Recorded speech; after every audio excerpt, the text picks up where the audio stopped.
पण आमच्या घरातून कोणी असं म्हणजे मला असं वाटत होतं की MBBS कोणतरी व्हायला हवं, चांगला डॉक्टर व्हायला हवं. त्याचा आज सिद्धांतला खूप फायदा झाला. नीट या एक्झाममध्ये प्लॅनिंग ही गोष्ट खूप महत्त्वाची आहे. प्लॅनिंग आणि कन्सिस्टन्सी या दोन गोष्टींनी आपण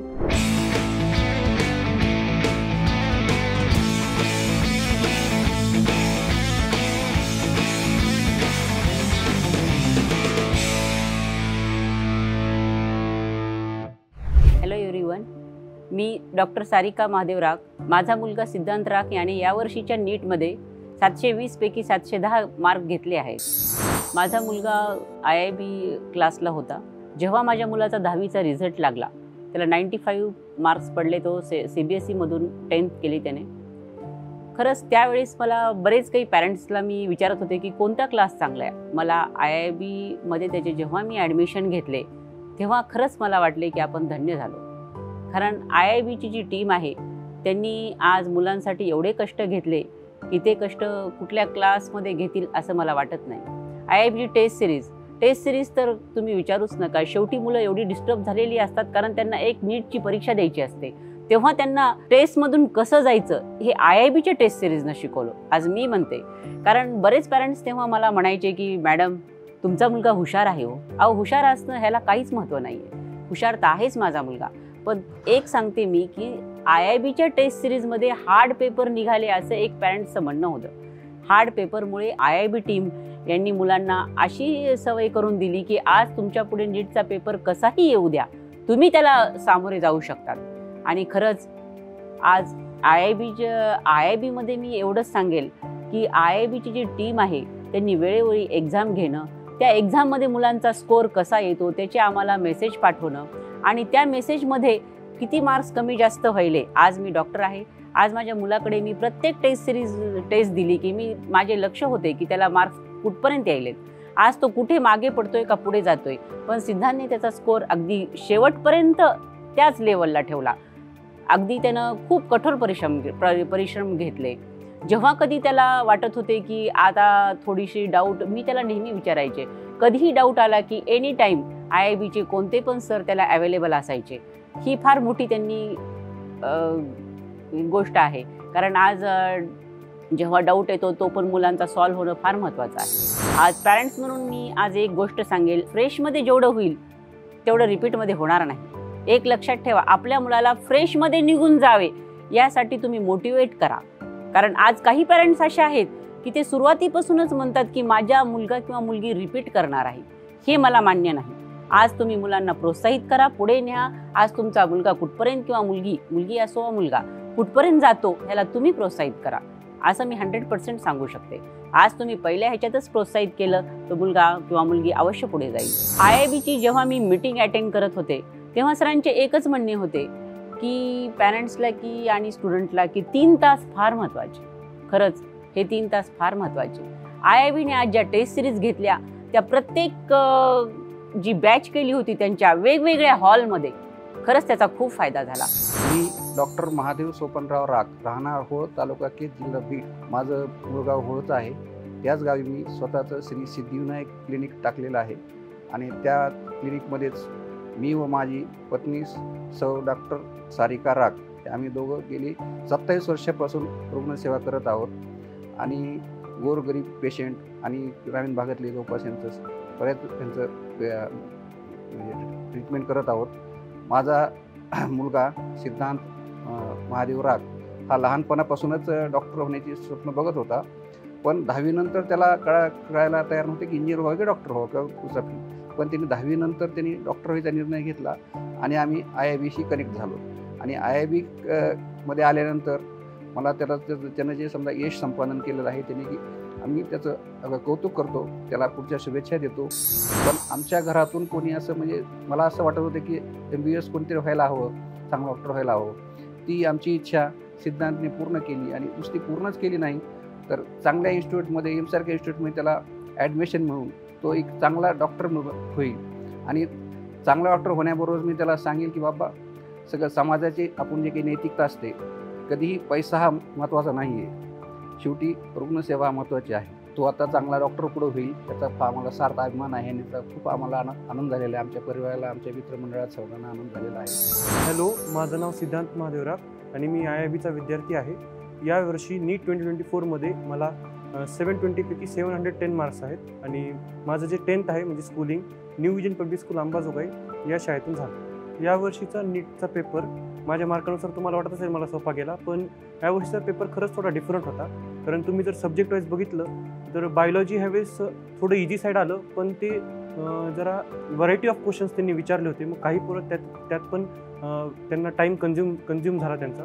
केमिस्ट्रीमध्ये पण ह्यावेळेस खूप असं थेरटिकल क्वेश्चन्स जास्त वाटले आणि ज्या पोरांना असं वाटत होतं की फॉर्म्युला पाठ करून आपण मार्क मिळू शकतात, तर ज्यांनी फक्त फॉर्म्युला केले त्यांना थोडा यावेळेस थिअरेटिकल क्वेश्चन्समध्ये थोडं गडबड झाली किंवा डिफिकल्टी आली किंवा टाईम पण जास्त लागला असं म्हणू शकत आहोत. आणि फिजिक्स साईड तर तुम्हाला माहितीच आहे, ह्यावेळेस कन्सेप्च्युअल साईड खूप जास्त आला पेपर, पण ज्यांनी सुरुवातीपासून एकदम थिअरी त्यांची नोट्स किंवा प्रॅक्टिस आहे याला तिघांना कंबाईन करून ज्यांनी अभ्यास केला त्यांना खूप आय थिंक फिजिक्सचा पेपर पण आपण म्हणू शकतात इझीच वाटला असेल.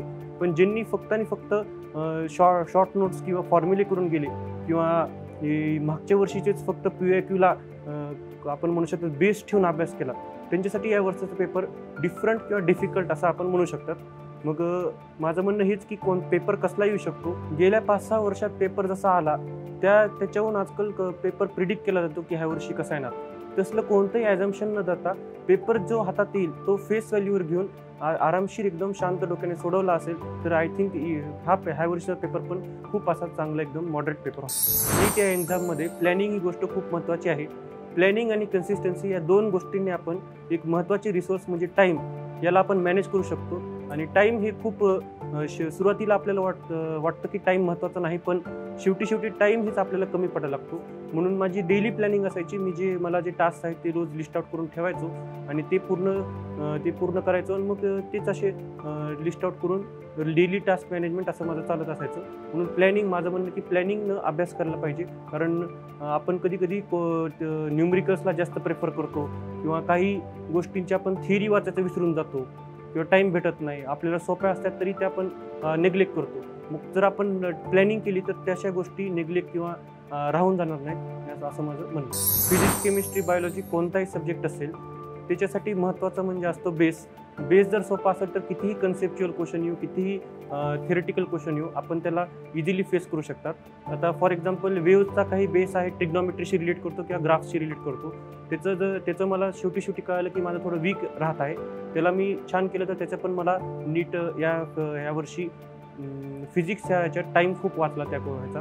म्हणून प्रत्येक चॅप्टरचा जर बेस तुम्ही आयडेंटिफाय केला की बेस तुमचं ते 10वीचे पण एखाद्या वेळेस चॅप्टर असू शकतात किंवा 9वीचे चॅप्टर असू शकतात, त्या बेस तुम्ही जर आयडेंटिफाय केला किंवा मॅथ्सशी कोणता चॅप्टर जास्त रिलेटेड आहे हे तुम्ही आधीच जर आयडेंटिफाय केलं आणि त्याच्यावर वर्क ऑन केलं तर ते तुमचा चॅप्टर एक पुन्हा स्ट्रॉंग या कॅटेगरीमध्ये इझिली जाऊ शकतो. म्हणून माझं म्हणणं की फंडामेंटल एखादा चॅप्टरचा छान असेल तर आपल्याला पुन्हा ते चॅप्टर एकदम इझिली कोणताही प्रश्न त्याच्यावर सॉल्व्ह करतो. माझ्या मते there is always a better way to do things. आता प्रत्येक गोष्ट जी आपण करतात किंवा प्रत्येक तुम्ही क्वेश्चन सॉल्व्ह करतात त्याला तुम्ही जर एखाद्या वेळेस 2 मिनिटात सॉल्व्ह केला तर तुमच्या एखाद्या कुणी फ्रेंडने किंवा तुमच्या एखाद्या टीचरने त्याला आय थिंक पटकन सॉल्व्ह केलं त्याच्यावर. तर मग ती जी आय थिंक क्वेश्चन सॉल्व्ह करायची जी पद्धत आहे ती वेगवेगळी तशी तुम्हाला माहीत होऊ शकते. मग आमच्या फ्रेंड सर्कलमध्ये आम्ही सारखे असं थोडा वेळ भेटला की एकमेकाला असे काही क्वेश्चन देत होतो किंवा काही स्पेसिफिक असे क्वेश्चन जे आम्हाला अवघड गेले ते दुसऱ्यांना देत होतो. म्हणजे त्यांनी कोणत्या वेने त्याला अप्रोच केलं, मग त्याच्यानुसार पण आपण खूप अशा गोष्टी कनेक्ट करू शकतात की ह्या गोष्टी मी ज्यांना असं करत होतो त्या अशा केल्या तर त्याचा खूप टाईम वाचू शकतो पेपरमध्ये किंवा त्या खूप इझिली होऊ शकतात. असं माझं म्हणणं की तुमचं जे फ्रेंड सर्कल आहे त्याला ऑलवेज एक स्टडी फोकसमध्ये तुम्ही जर घेतलं तर चांगलं राहील असं माझं. सॉल्विंग करताना आपण व्हरायटी ऑफ क्वेश्चन्स ट्राय करतात आणि त्याला आपण काय करतात, हे क्वेश्चन इझी आहे, हे क्वेश्चन मीडियम आहे, हे क्वेश्चन डिफिकल्ट आहे किंवा जे इझी क्वेश्चन्स आहेत त्याला बघून आपण म्हणतात की हे येतो मला. म्हणून माझं म्हणणं की कोणताही क्वेश्चन जे इझी असू, डिफिकल्ट असू किंवा मीडियम जरी असला तरी त्याला आपण ग्रँटेड घेऊ नये. कारण एखादा क्वेश्चन जे आपल्याला आधी इझी वाटत होता ते पुढे चलून आपल्याला हार्ड वाटू शकतो. म्हणून माझे एक सर म्हणले होते की जो आपको आता है वो मतलब जो सवाल आपको बन गया वो आपको आता है और जो नहीं बना वो नहीं आता है. मतलब कितीही सोपा प्रश्न जरी असला किंवा ती रिव्हिजनच्या वेळेस आपल्याला जर थोडा जरी असं वाटलं की कन्फ्युजन होईल त्याच्यात तर ते क्वेश्चन आपल्याला डबल सॉल्व्ह करून त्याचे जे कन्सेप्ट आहेत त्याला डबल एकदा ब्रशअप करायची गरज आहे असं म्हणणं, की कोणत्याही गोष्टीला तुम्ही ग्रँटेड घेऊ नका. रिव्हिजनच्या वेळेस तुम्हाला इझी, डिफिकल्ट, मीडियम असं क्लासिफाय करायची काहीच गरज नाही. जे तुम्हाला येते ते तुमच्यासाठी सोपं आहे, जे येत नाही ते तुमच्यासाठी डिफिकल्ट आहे. नीटच्या जर्नीला आपण 3 वेजमध्ये क्लासिफाय करू शकतात. पहिलं तर आपण प्रिपरेशन, दुसरं आपण रिव्हिजन आणि तिसरं आपण जी टेस्ट देत होते. प्रिपरेशनसाठी माझं म्हणणं की तुम्हाला कन्सेप्च्युअल थिंकिंग आणि प्रॅक्टिस दोन्हीकडे लक्ष द्यायचं आहे इक्वली. जर तुम्ही प्रॅक्टिस जास्त करत असाल आणि जर कन्सेप्टकडे लक्ष देत नसताल तर तेही तुम्हाला पुढे चालून हॉन्ट होईल. म्हणून माझं म्हणणं की NCERT रिडिंग छोट्या जरी चॅप्टरची असेल तरी ती आपली कंप्लीट पाहिजे, एकदम जेवढी हार्ड चॅप्टरची आहे तेवढीच कंप्लीट पाहिजे. दुसरं रिव्हिजनसाठी तुम्हाला एकतर कन्सिस्टन्सी महत्त्वाची आहे आणि दुसरं म्हणजे तुम्हाला सेल्फ ट्रान्सपरन्सी, मी जे म्हणतो की तुम्हाला काय येतंय आणि काय नाही येत हे तुम्हाला सुरुवातीपासून क्लिअर ठेवायला पाहिजे. मी असे प्रत्येक चॅप्टरचे जे सब पॉईंट्स आहेत त्याची लिस्ट बनवायचो. जे सब पॉईंट मला हार्ड जात होते त्याच्यावर मी जास्त वर्क ऑन करायचो. मग त्याच्यामुळे मला रिव्हिजनच्या वेळेस कोणत्या चॅप्टरचा कोणता पॉईंट किती टच करायचा आहे याचं थोडं रफ आयडिया बऱ्यापैकी यायची. म्हणून हे 2 पॉईंटवर हे खूप महत्त्वाचे आहेत. आणि टेस्टमध्ये तर तुम्हाला माहितीच आहे, स्पीड आणि ॲक्युरेसी हे दोन्ही महत्त्वाचे आहेत. काही पोरं म्हणतात की ॲक्युरेसी वाढली की स्पीड कमी होते, स्पीड वाढली की ॲक्युरेसी कमी होते. हे बिलकुल नाही असं. जर तुमचं प्रिपरेशन आणि रिव्हिजन एकदम टॉप नॉच असेल तर स्पीड आणि ॲक्युरेसी दोन्ही तुम्ही अचीव्ह करू शकता, जे सुद्धा इझिली, आणि तुम्हाला कळणार पण नाही तुम्ही ते कधी केले म्हणून हे नीट या जर्नीमध्ये IIB तर्फे आम्हाला जे काही गरजेचं होतं ते सगळं मिळलं. आम्हाला प्रॅक्टिससाठी सारख्या regular DPPs, regular test papers आणि काही रेग्युलर आय थिंक बुकलेटमध्ये पण टिक करून दिले जात होते. हे क्वेश्चन खूप महत्त्वाचे आहेत किंवा हे क्वेश्चन नवीन आयडियाज तुमच्या ओपन होतील. आणि रिव्हिजनच्या वेळेस पण आम्हाला मेजॉरिटी असे ग्रँड टेस्ट व्हायच्या, त्याच्यामध्ये खूप सारे चॅप्टर आम्हाला रिव्हिजन हाताखालून जायची अशी संधी भेटायची. त्याच्यामुळे पण आम्हाला खूप फायदा व्हायचा. किंवा एखादा क्वेश्चन आम्ही ज्याला आधी इझी धरत होतो ते पण आमचा ग्रँड टेस्टमध्ये चुकल्यानंतर आम्हाला कळायचं की हे क्वेश्चन आम्हाला त्याच्यावर डबल एकदा बसून त्याच्यावर विचार करावा लागेल. आणि टेस्टमध्ये स्पीड आणि ॲक्युरेसी हे आम्हाला IIBच्या टेस्ट पेपरनं खूप इझिली अचीव्ह झालं. IIBचे पेपर हे सगळे व्हरायटी ऑफ क्वेश्चन्स कव्हर करत होते. इवन फिजिक्स, केमिस्ट्रीमध्ये जे कन्सेप्च्युअल साईड आहे त्याचे पण आम्हाला चॅप्टर वाईज क्वेश्चनमध्ये खूप असे ॲसेशन रिझनिंग, स्टेटमेंट बेस्ड क्वेश्चन असे सापडले. त्याच्यामुळे आम्हाला ज्या NCERTच्या लाईन आमच्या वीक आहेत त्या पण आम्हाला कळालं की ह्या लाईन अशा ह्याच्याहून असा पण क्वेश्चन विचारला जाऊ शकतो हे आम्हाला कळालं. आणि त्याच्यावर आम्हाला पुन्हा त्या ज्या गोष्टी आपण हायलाईट केल्या नाहीत त्याच्याहून पण आपण म्हणजे ते पण क्वेश्चन आपले चुकू शकतात जर हे स्टेटमेंट बेसमध्ये विचारले. हे पण खूप महत्त्वाचं आहे की थेरी क्वेश्चन आणि न्यूमरिकल क्वेश्चन दोघांना एक इक्वल प्रेफरन्स देणं माझं म्हणणं आहे की तेनंच आपण इझिली टेस्ट कोणतेही देऊ शकतो. प्रिपरेशनमध्ये तुम्ही जर बघितलं तर तुम्हाला कन्सेप्च्युअल क्लिअरन्स हे IIBच्या टीचर्सने एकदम मला वाटतं बेस्ट या तरीकेने दिलं. जे काही NCERTचे कन्फ्युजिंग लाईन्स आहेत किंवा कॉन्ट्राडिक्टरी स्टेटमेंट्स आहेत यांना तिथल्या तिथं क्लिअर करून आम्हाला मेन ज्या कंटेंट आहे त्याच्याकडे फोकस करायला मोकळं केलं. प्रॅक्टिससाठी तर तुम्हाला सांगितलंच, आम्हाला टाईमली DPPs भेटल्या आणि आम्ही जर आवर्जून जर विचारलं की काही एक्स्ट्रा आम्हाला काही आहे का त्याच्यात पण आम्हाला गायडन्स भेटलं की तुम्ही हे पण ट्राय करू शकतात.